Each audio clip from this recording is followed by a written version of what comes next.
Korang siapa yang tengah mencari water container untuk tetamu, kalau korang nak buat jamuan makan ke, open house ataupun kenduri kan, korang boleh tengok video ni sampai habis tak korang?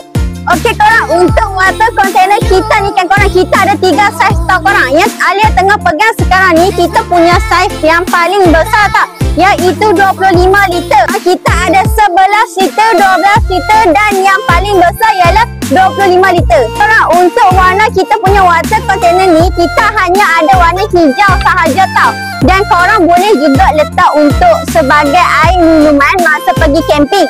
Sebab apa, kita guna material food grade tau korang. Jangan risau, dia juga ada BPA free tau korang. Dijamin 100% selamat untuk korang minum tau korang. Jangan risau.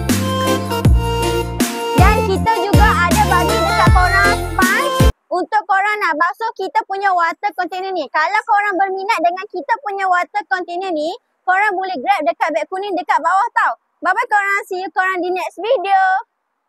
Okay korang, kalau korang beli kita punya water container ni, kita akan bagi free pipe untuk korang pasangkan dekat area sini tau.